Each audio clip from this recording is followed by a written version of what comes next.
बिस्मिल्लाहिर्रहमानिर्रहीम। अस्सलाम वालेकुम। उन दिनों बड़े भाई फराज पुलिस में मुलाजिम थे। उनका तबादला हमारे चक से कुछ दूर वाक़या गांव में हो गया। वहां उनको खाने पीने की परेशानी थी। वो बाज़ार का खाना नहीं खा सकते थे, लिहाजा हम अपना चक छोड़कर वहां आ गए। वहां हमारे और भी रिश्तेदार रहते थे जिनसे मैं कभी नहीं मिली थी। एक दिन एक नौजवान अम्मी से मिलने आया। उसका नाम असद था। मैंने उसे पहले कभी नहीं देखा था। बड़ी बहन ने तारफ़ करवाया, ताबिंदा इससे मिलो, ये रिश्ते में तुम्हारे भांजे हैं। भांजे? मैंने हैरत से पूछा। इन दोनों में 15 साल बरस की हो गई। वहाँ हमारी खालाजाद बहन सफ़िया का बेटा। मैंने अपनी खालाजाद को भी कभी नहीं देखा था क्योंकि वो पहले पिंडी में रहा करती थी। बहरहाल इस रिश्ते के सबब मैं उसकी खाला ही बनती थी। तभी बाजी ने उससे कहा, असद ताबिंदा को सलाम करो। मगर ये तो मुझसे छोटी है।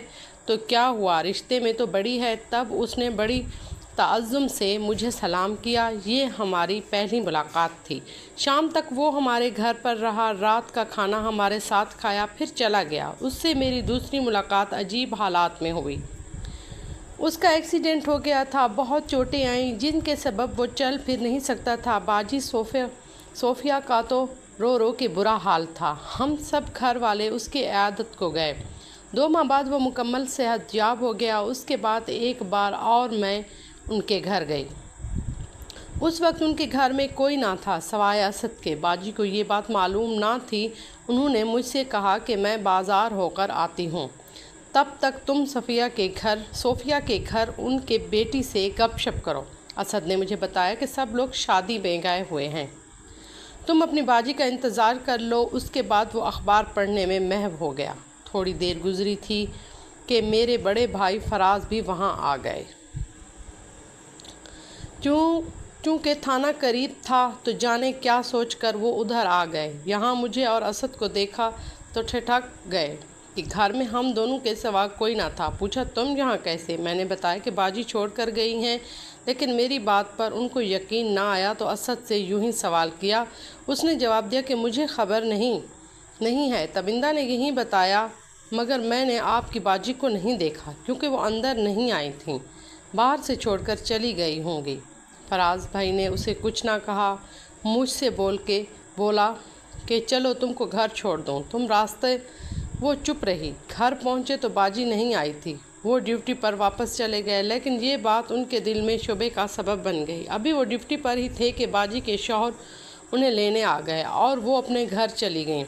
फराज भाई उनसे अपनी बात की तस्दीक ना कर सके। असल बात ये थी कि वो मुझे बाज़ार साथ ले जाना चाहती थी, लेकिन मेरी एड़ी में दर्द था, इसलिए मैंने उन्हें रास्ते में ही घर वापस जाने का कहा था। सामने ही सोफिया बाजी का घर था, तभी वो मुझे उनके घर छोड़कर गई थीं।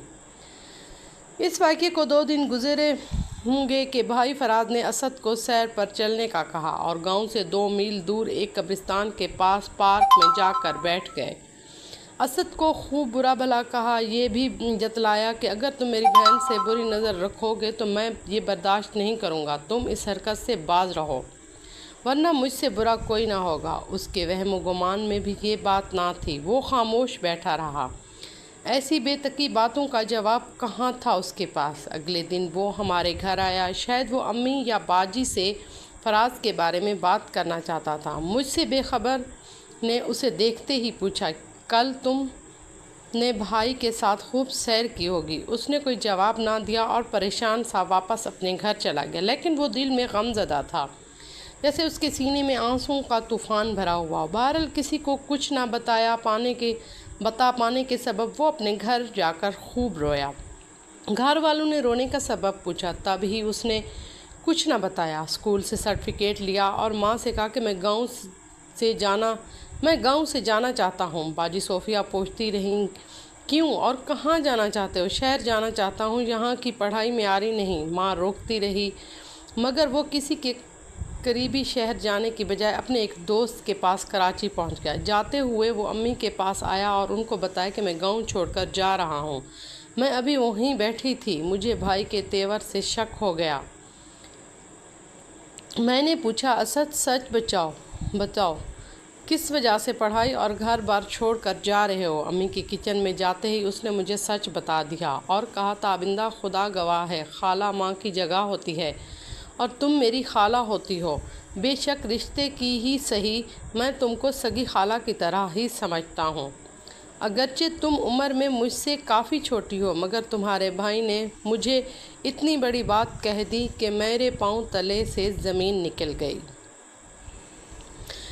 یہ ایسی بات ہے جس کو ابھی اسی وقت ختم ہو جانا چاہیے۔ اگر میں اس گاؤں میں رہا تو ممکن ہے کہ وہ دوبارہ ایسی بات منہ سے نکال دیں، کیونکہ شک برا ہوتا ہے، انسان کو مٹا دیتا ہے۔ ممکن ہے اس سے تمہاری بدنامی ہو جائے، اس لیے میں جا رہا ہوں۔ میرے دل میں اس کی عزت دگنی ہو گئی، کیونکہ اس نے میری خاطر بڑی قربانی دی گئی۔ ماں باپ، بہن بھائی، گھر بار چھوڑ کر وہ ایسی جگہ چلا گیا جہاں وہ بالکل اجنبی تھا۔ کراچی میں اس کا کوئی سہارا نہ تھا۔ جب انسان اپنے رب پر بھروسہ کرتا ہے تو مالک دو جہاں اسے مایوس نہیں کرتا۔ وہاں دوست کے توسط سے اسے ایک مل میں معمولی ملازمت مل گئی تھی۔ اسد کے جانے کے 6 ماہ بعد میرے والد صاحب اللہ کو پیارے ہو گئے۔ امی کو ان کا ایسا غم لگا کہ عدت کے دوران ہی وہ بھی بخار میں مبتلا ہو کر اللہ کو پیاری ہو گئیں۔ میرے امی ابو بہت پیار و محبت کے ساتھ اس طرح زندگی گزاری تھی کہ لوگ ان کی محبت کی مثال دیتے تھے۔ ان کے چلے جانے سے میں بالکل بے سہارا رہ گئی۔ 2 بھائی شادی شدہ تھے، ان کے لیے میرا وجود اتنا اہم نہ تھا۔ مجھ پر بڑا مشکل وقت آن پڑا تھا۔ فراز بھائی ہی خیر شادی شدہ تھے۔ انہوں نے ایک عورت اغوا کی اور پنڈی جا کر اس سے بیاہ رچا لیا۔ پہلے سب ساتھ رہتے تھے، والدین کی وفات کے بعد الگ الگ ہو گئے۔ آپس میں چیزیں تقسیم ہونے لگیں۔ میرے حصے کا سامان فراز بھائی کے کمرے میں چلا گیا۔ میرے لیے جو زیور بنایا تھا وہ فراز بھائی نے لے لیا تھا اور میں منہ دیکھتی رہ گئی۔ انہی دنوں سنا ہے کہ اسد واپس آ گیا اور وہ کراچی میں کچھ بیمار رہنے لگا تھا، اس لیے گھر آ گیا ہے۔ میں سوچتی تھی کہ میری وجہ سے اس غریب کو نہ جانے کیا کیا تکلیفیں برداشت کرنا پڑیں۔ اس کی بیماری کا سن کر سوچا کہ مجھے اس کی عیادت کے لیے جانا چاہیے۔ اب تو وہ بات پرانی ہو گئی۔ بھائی بھی بیاہ رچا کر شانت ہو گئے تھے۔ بس یہی میری ملی تھی جس نے میری زندگی تباہ کر دی۔ صوفیہ کے گھر میرا جانا تھا کہ بھائی نے سب سے کہہ کے میری بہن کے اسد کے ساتھ برے تعلقات ہیں۔ بھابھی نے بھی سب میں مشہور کر دیا۔ تابندہ عشق میں آپے سے باہر ہو جاتی ہے، تبھی اسد کے آنے پر وہ اپنے قدم نہ روک سکی اور اس سے ملنے چلی گئی۔ فراز بھائی کی طرف سے اسد کو قتل کرنے کی دھمکیاں دی جانے لگیں۔ بات جب بہت بڑھی تو اسد نے بیماری کے باوجود دوبارہ گھر سے جانے کی نیت کر لی۔ ادھر فراز بھائی نے بڑے دونوں بھائیوں کے ایسے کان بھرے کہ انہوں نے بغیر سوچے سمجھے اور مجھ سے پوچھے آنا فانا میری شادی چچا زاد سے کر دی۔ شادی کی پہلی رات شوہر نے مجھ پر الزام لگایا کہ تم اسد کو چاہتی تھی۔ میں نے اس کے ساتھ تمہارے غلط تعلقات کی باتیں سن رکھی ہیں۔ اگر اس میں صداقت ہوئی تو میں اس کو قتل کروا دوں گا۔ اگر وہ کبھی بھولے سے بھی ادھر آیا تو میں اسے جان سے مار ڈلواؤں گا۔ میں نے رو رو کر یقین دلایا کہ یہ جھوٹ ہے، مگر میرے دولہا کو میری یقین نہ آیا۔ 7واں روز جب میں میکے آئی تو 400 یہ داستان گرم تھی۔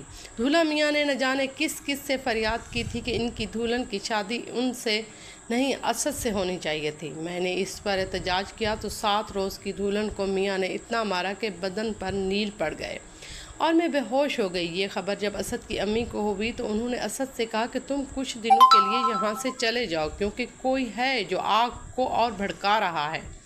ناحق بیچاری تابندہ پٹ رہی ہے، اس کی زندگی برباد کر رکھ دی ہے۔ بدخواہوں نے اس کا بھائی شقی مزاج ہے اور اس سے بڑھ کر اس کی بیوی ہے جو خود اپنے ماں باپ کے گھر سے بھاگ کر آئی ہے۔ یہ لوگ اس کے حصے کی ہر شے پر قابض ہونا چاہتے ہیں تاکہ تابندہ کبھی بھی اپنے حق کے لیے آواز نہ اٹھا سکے۔ اسد اپنے ماموں کے گھر چلا گیا جہاں یہ باتیں پہلے ہی پہنچ چکی تھیں۔ اس کے ماموں نے اسے رکنے سے انکار کر دیا اور بیچارہ گھر کا رہا نہ گھاٹ کا۔ ایک روز میں بس اڈے پر اپنی بہن کے گھر جانے کے لیے سواری تلاش کر رہی تھی کہ اسد نے مجھے دیکھ لیا۔ وہ سامنے ہوٹل میں बैठा खाना खा रहा था। मुझे देखकर बाहर आया और पूछने लगा, आपको सवारी चाहिए? यहीं रुकिए, मैं कोई टांगा लाता हूँ। उस पर मेरी आंखों से आंसू निकल पड़े। वो कहने लगा, खाला कोई बात नहीं, आप कभी मेरे घर ना जाना, इसी तरह आपकी खुशियाँ बच सकती हैं कि मैं मुल्क से ही चला जाऊँ तो मैं हमेशा के लिए चला जाऊंगा और फिर किसी को नज़र ना आऊँगा, लेकिन बदनसीबी पीछे पड़ जाए तो कोई किसी का नहीं बचा सकता।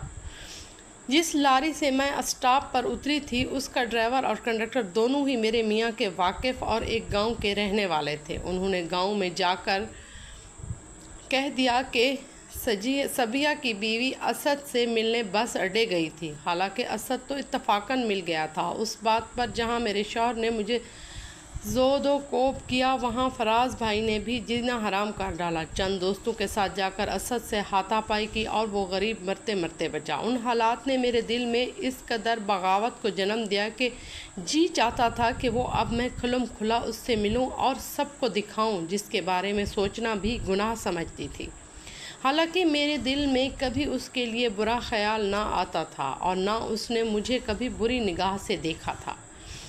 सोफिया बाजी उन हालात से परेशान हो जाती थीं, मुझसे उनकी हालत देखी ना जाती। आखिर मैंने ये फ़ैसला किया है कि अब बुज़दिली का तोग गले से उतार दूंगी, निडर बनकर हालात का मुकाबला करूंगी, खुद जाकर असद को घर लाऊंगी और अम्मा बेटे को मिला दूंगी जो शराफत में दर बदर हो रहा था।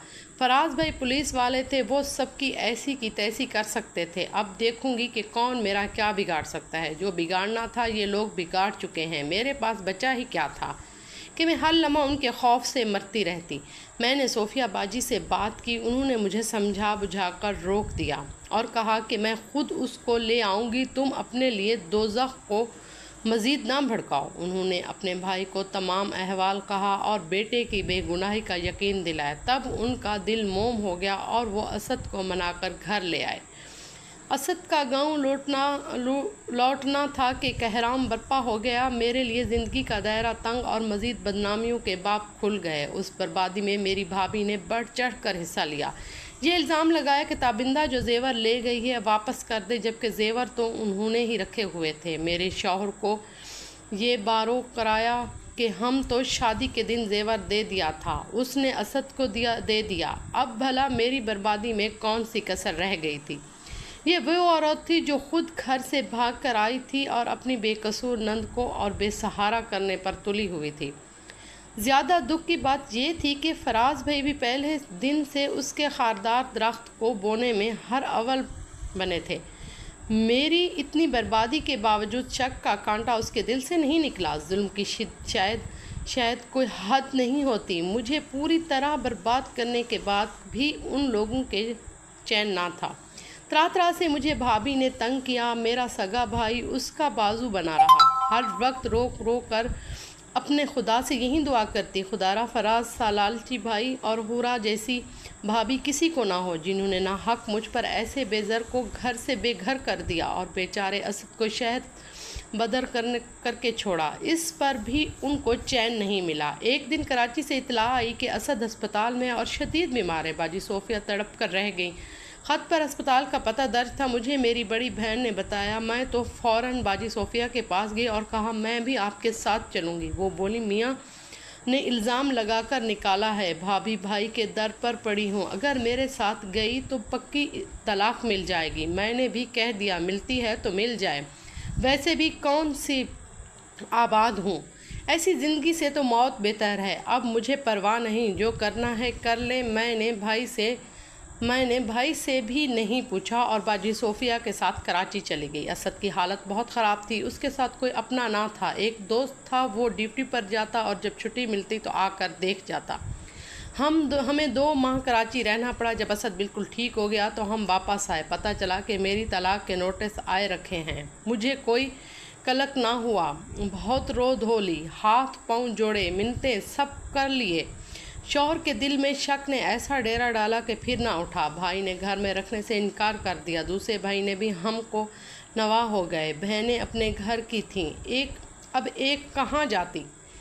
दिल ने कहा और कर बगावत। इस माशरे में औरत का यही मुकद्दर है, सिसक कर जिए या फिर बगावत करे तो अपने ही सड़क पर बिठा देते हैं। बाजी सोफिया वह हस्ती थी जिसने उस वक्त मेरा साथ दिया और मुझे अपने घर में रखा। बोली, ना हक दाग तो उन्होंने लगा ही दिया है, मेरी मानो तो जिसके साथ बदनामी लगाई है उसी के साथ निकाह कर लो। मैं तुम्हारे साथ हूँ। मैंने मना कर दिया कि जब असद ने मुझे सगी खाला कहा है और मैंने दिल में उसे भांजा माना है तो हरगिज़ इस मुक़द्दस रिश्ते को ख़त्म नहीं कर सकती। असद ने भी इनकार कर दिया। सवाल ये था कि तलाक तो मुझे उसी की वजह से हुई थी, अब कहाँ जाती। ये घराना मुझे सहारा देना चाहता था। सोफिया बाजी ने और राह निकाली और कहा कि मेरा छोटा लड़का तुम्हारा हम उम्र है, बेहतर है कि मैं फ़ाहद से तुम्हारा निकाह कर देती हूँ। इस बात पर तुम राज़ी हो जाओ, वरना तुम्हारी बेसहारा ज़िंदगी बर्बाद हो जाएगी। कैसे गुज़र बसर करोगी। उन्होंने फ़ाहद से बात की, वो मुझे अपनाने पर रज़ामंद हो गया। मैंने भी बहुत सोचने के बाद सुपर डाल दी।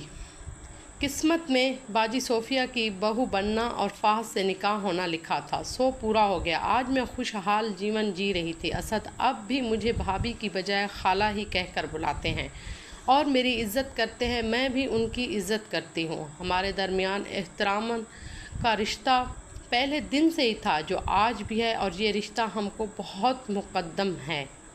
हमारी कहानी को लाइक कीजिएगा, सब्सक्राइब कीजिएगा और कमेंट में भी बताइएगा कि आपको हमारी वीडियो कैसी लगती हैं। शुक्रिया।